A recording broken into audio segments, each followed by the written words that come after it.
ओम नमो नारायण नमः। ओम नमो भगवते वासुदेवाय नमः। गुरुवार का दिन भगवान श्री हरि विष्णु को समर्पित है। इस दिन भगवान विष्णु की विधि विधान से पूजा करना शुभ माना जाता है। गुरुवार व्रत करने से बृहस्पति देव भी प्रसन्न होते हैं।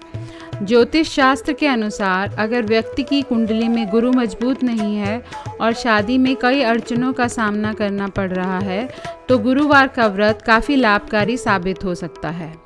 इसके साथ ही ज्योतिषी अविवाहित मनुष्यों को गुरुवार का व्रत करने की सलाह देते हैं। माना जाता है कि गुरुवार का व्रत करने से व्यक्ति को सभी समस्याओं से छुटकारा मिल जाता है। गुरुवार के व्रत का महत्व। गुरुवार के दिन श्री हरि विष्णु का व्रत रखने से भाग्य के द्वार खुलते हैं। गुरुवार का व्रत रखने से मान सम्मान में वृद्धि होती है और विष्णु जी की विशेष कृपा मिलती है। गुरुवार व्रत की विधि।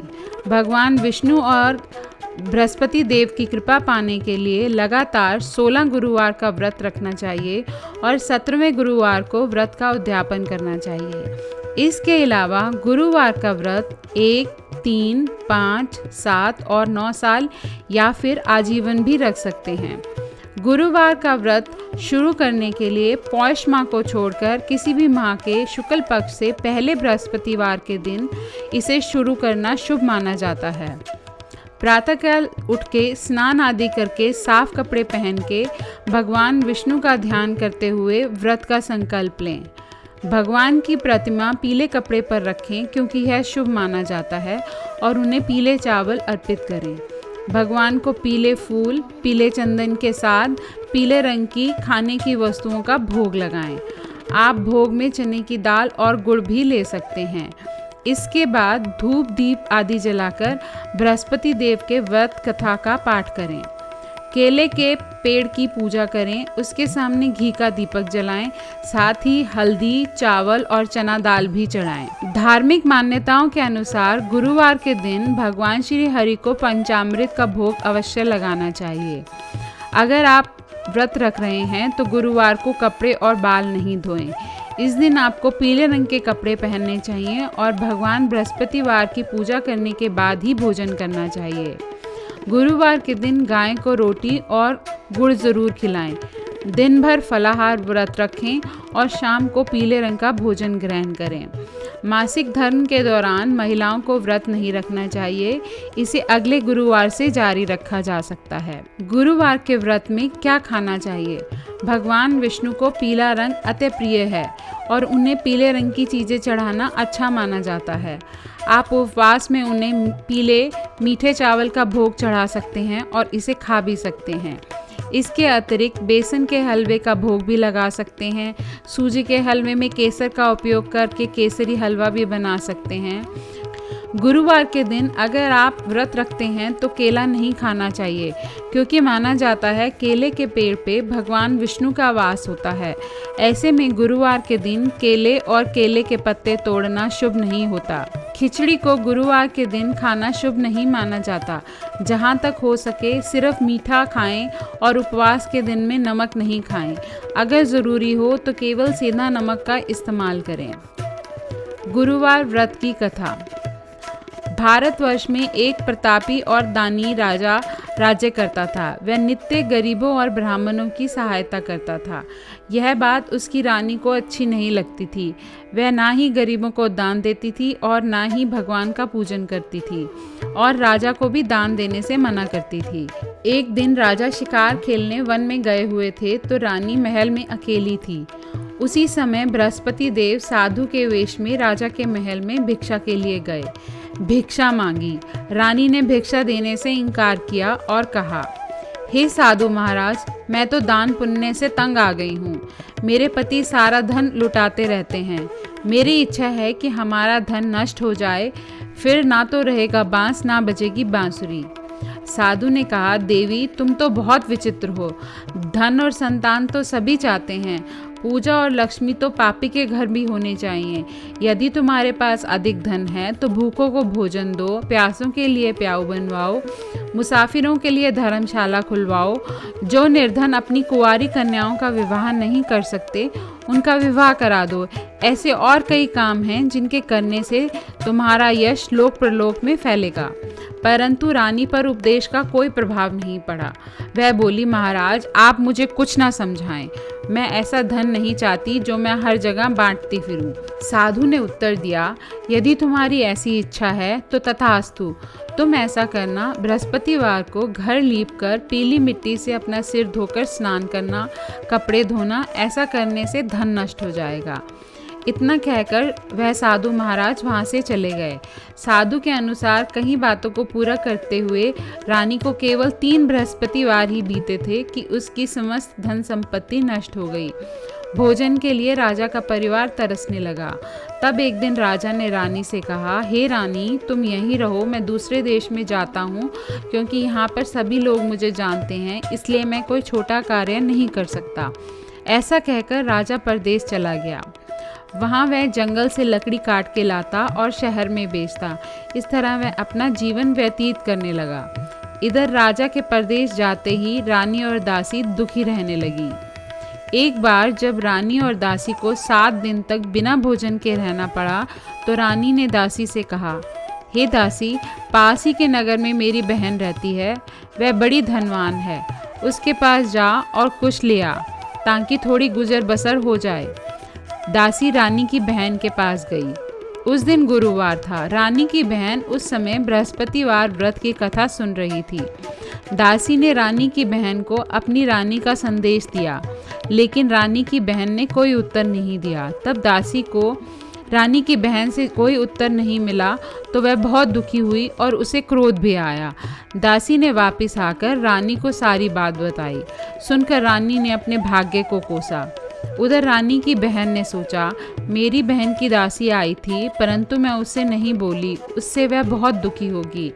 कथा सुनकर पूजन समाप्त कर वह अपनी बहन के घर आई और कहने लगी, हे बहन, मैं बृहस्पतिवार का व्रत कर रही थी, तुम्हारी दासी मेरे घर आई, परंतु जब कथा होती है तब ना तो उठते हैं ना बोलते हैं, इसलिए मैं नहीं बोली। कहो दासी क्यों गई थी? रानी बोली, बहन तुमसे क्या छिपाऊं, हमारे घर में खाने तक का अनाज नहीं है। ऐसा कहते कहते रानी की आंखें भर आईं। उसने दासी समेत पिछले 7 दिनों से भूखे रहने की बात अपनी बहन को विस्तार पूर्वक सुना दी। रानी की बहन बोली, देखो बहन, भगवान बृहस्पति देव सबकी मनोकामनाओं को पूर्ण करते हैं। देखो शायद तुम्हारे घर में अनाज रखा हो। पहले तो रानी को विश्वास नहीं हुआ, पर बहन के आग्रह करने पर उसने अपनी दासी को अंदर भेजा तो उसे अनाज से भरा एक घड़ा मिल गया। यह देखकर दासी को बड़ी हैरानी हुई। दासी रानी से कहने लगी, हे रानी, जब हमको भोजन नहीं मिलता तो हम व्रत ही तो करते हैं, इसलिए क्यों ना इससे व्रत और कथा की विधि पूछ ली जाए ताकि हम भी व्रत कर सकें। तब रानी ने अपनी बहन से बृहस्पति देव व्रत के बारे में पूछा। उसकी बहन ने बताया, बृहस्पतिवार के व्रत में चने की दाल और गुड़ से विष्णु भगवान का पूजन करें तथा केले पर दीपक जलाएं, व्रत कथा सुनें और पीला भोजन करें, इससे बृहस्पति देव प्रसन्न होते हैं। व्रत और पूजन की विधि बताकर रानी की बहन अपने घर लौट गई। 7 दिनों बाद जब गुरुवार आया तो रानी और दासी ने व्रत रखा। गुड़साल में जाकर चना और गुड़ ले आईं। फिर उसने केले और विष्णु भगवान का पूजन किया। अब पीला भोजन कहाँ से आए, इस बात को लेकर दोनों बहुत दुखी थी। चूँकि उन्होंने व्रत रखा था, इसलिए बृहस्पति देव उनसे प्रसन्न थे। इसीलिए वे एक साधारण व्यक्ति का रूप धारण करके 2 थालों में सुंदर पीला भोजन दासी को दे गए। भोजन पाकर दासी प्रसन्न हुई और फिर रानी के साथ मिलकर भोजन ग्रहण किया। इसके बाद वे सभी गुरुवार को व्रत और पूजन करने लगी। बृहस्पति भगवान की कृपा से उनके पास फिर से धन संपत्ति आ गई, परंतु रानी फिर से पहले की तरह आलस्य करने लगी। तब दासी बोली, देखो रानी, तुम पहले भी इस प्रकार आलस्य करती थी, तुम्हें धन रखने में कष्ट होता था, इस कारण सभी धन नष्ट हो गया, और अब जब बृहस्पति देव की कृपा से धन मिला है तो तुम्हें फिर से आलस्य रहा है। रानी को समझाते हुए दासी कहती है कि बड़ी मुसीबतों के बाद हमने यह धन पाया है, इसलिए हमें दान पुण्य करना चाहिए, भूखे मनुष्यों को भोजन कराना चाहिए और धन को शुभ कार्यों में खर्च करना चाहिए, जिससे तुम्हारे कुल का यश बढ़ेगा, स्वर्ग की प्राप्ति होगी और पितृ प्रसन्न होंगे। दासी की बात मानकर रानी अपना धन शुभ कार्यों में खर्च करने लगी, जिससे पूरे नगर में उसका यश फैलने लगा। दूसरी तरफ एक दिन राजा दुखी होकर जंगल में एक पेड़ के नीचे आसन जमाकर बैठ गया। वह अपनी दशा से व्याकुल था। बृहस्पतिवार का दिन था। एकाएक उसने देखा कि निर्जन वन में एक साधु प्रकट हुए हैं। लकड़हारे के सामने आकर वो बोले, हे लकड़हारे, इन सुनसान जंगल में तू चिंता मगन क्यों बैठा है? लकड़हारे ने दोनों हाथ जोड़कर उत्तर दिया, महात्मा जी, आप तो सब जानते हैं, मैं क्या कहूँ। यह सुनकर वह रोने लगा और साधु को अपनी आत्मकथा सुनाई। महात्मा जी ने कहा, तुम्हारी पत्नी ने बृहस्पतिवार के दिन बृहस्पति भगवान का निरादर किया, जिसके कारण रुष्ट होकर उन्होंने तुम्हारी यह दशा कर दी। अब तुम चिंता को दूर करके मेरे कहने पर चलो तो तुम्हारे सब कष्ट दूर हो जाएंगे और भगवान पहले से अधिक संपत्ति देंगे। तुम बृहस्पतिवार के दिन कथा करो, 2 पैसे के गुड़ चने लाकर उसका प्रसाद बनाओ और शुद्ध जल से लोटे में शक्कर मिलाकर अमृत तैयार करो। कथा के पश्चात सारे परिवार और सुनने वालों में अमृत व प्रसाद बांटकर आप भी ग्रहण करो। ऐसा करने से भगवान तुम्हारी सब मनोकामनाएं पूरी करेंगे। साधु के ऐसे वचन सुनकर लकड़हारा बोला, हे प्रभु, मुझे लकड़ी बेचकर इतना पैसा नहीं मिलता जिससे भोजन के उपरांत कुछ बचा सकूं। मैंने रात्रि में अपनी स्त्री को व्याकुल देखा। मेरे पास कुछ भी नहीं है जिससे मैं उसकी खबर मंगा सकूं। साधु ने कहा, हे लकड़हारे, तुम किस बात की चिंता करते हो? बृहस्पति के दिन तुम रोजाना की तरह लकड़ियां लेकर शहर जाओ। तुमको रोज से दुगना धन प्राप्त होगा, जिससे तुम भली भांति भोजन कर लोगे और बृहस्पति देव की पूजा का सामान भी आ जाएगा। इतना कहकर साधु अंतर ध्यान हो गए। धीरे धीरे समय व्यतीत होने पर फिर वही बृहस्पतिवार का दिन आया। लकड़हारा जंगल से लकड़ी काटकर किसी शहर में बेचने गया। उसे उस दिन और दिनों से अधिक पैसा मिला। राजा ने चना गुड़ आदि लाकर गुरुवार का व्रत किया। उस दिन से उसके सभी क्लेश दूर हुए। परंतु जब वह दोबारा गुरुवार का दिन आया तो वह बृहस्पतिवार का व्रत करना भूल गया। इस कारण बृहस्पति देव नाराज हो गए। उस दिन उस नगर में राजा ने विशाल यज्ञ का आयोजन किया था और शहर में यह घोषणा करा दी थी कि कोई भी मनुष्य अपने घर में भोजन ना बनाए और मेरे यहाँ भोजन करने आए। राजा की आज्ञा अनुसार शहर के सभी लोग भोजन करने गए, लेकिन लकड़हारा कुछ देर से पहुंचा। इसलिए राजा उसको अपने साथ अपने घर ले गए और ले जाकर भोजन करा रहे थे तो रानी की दृष्टि उस खूंटी पर पड़ी जिस पर उसका हार लटका हुआ था। वह वहां उसे दिखाई नहीं दिया। रानी ने निश्चय किया कि मेरा हार इस मनुष्य ने चुरा लिया है। उसी समय सिपाहियों को बुलाकर उसे कारागार में डलवा दिया। जब लकड़हारा कारागार में पड़ गया और बहुत दुखी होकर विचार करने लगा कि ना जाने कौन से पूर्व जन्म के कर्म से मुझे यह दुख प्राप्त हुआ है, और उसे साधु की याद आई जो उसे जंगल में मिला था। उसी समय तत्काल बृहस्पति देव साधु के रूप में प्रकट हुए और उसकी दशा को देखकर कहने लगे, अरे मूर्ख, तूने बृहस्पति देव की कथा नहीं करी, इसी कारण तुझे दुख प्राप्त हुआ है। अब चिंता मत कर। बृहस्पतिवार के दिन कारागार के दरवाजे पर 4 पैसे पड़े मिलेंगे। उनसे तू बृहस्पति देव की पूजा करना, तेरे सभी कष्ट दूर हो जाएंगे। बृहस्पतिवार के दिन उसे 4 पैसे मिले। लकड़हारे ने कथा कही। उसी रात्रि को बृहस्पति देव ने उस राजा के स्वप्न में दर्शन देकर कहा, हे राजा, तुमने जिस व्यक्ति को कारागार में बंद किया है वह निर्दोष है, वह राजा है, उसे छोड़ देना। रानी का हार उसी खूंटी पर लटका हुआ है। इस तरह रात्रि के स्वप्न को देख राजा प्रातःकाल उठा और खूंटी पर हार देखकर लकड़हारे को बुलाकर क्षमा मांगी। लकड़हारे को योग्य सुंदर वस्त्र देकर विदा किया। बृहस्पति देव की आज्ञा अनुसार लकड़हारा अपने नगर को चल दिया। राजा जब अपने नगर के निकट पहुंचा तो उसे बड़ा आश्चर्य हुआ। नगर में पहले से अधिक बाग, तालाब, कुएं और बहुत सी धर्मशाला और मंदिर बन गए थे। राजा ने पूछा, यह किसका बाग और धर्मशाला है? तब नगर के लोग कहने लगे, यह सब रानी के हैं। तो राजा को आश्चर्य हुआ। जब रानी ने यह खबर सुनी कि राजा आ रहे हैं तो उसने दासी से कहा, हे दासी, देख, राजा हमको कितनी बुरी हालत में छोड़ के गए थे। हमारी ऐसी हालत देखकर वह लौट ना जाएं, इसलिए तू दरवाजे पर खड़ी हो जा। आज्ञा अनुसार दासी दरवाजे पर खड़ी हो गई। राजा आए तो उन्हें अपने साथ लिवा लाई।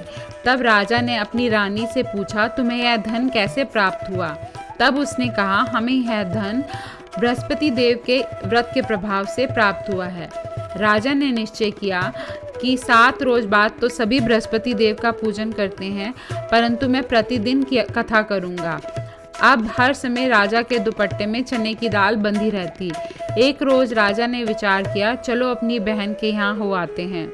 इस निश्चय कर राजा घोड़े पर सवार होकर अपनी बहन के यहाँ चलने लगा। मार्ग में उसने देखा कुछ आदमी एक मुर्दे को लेकर जा रहे हैं।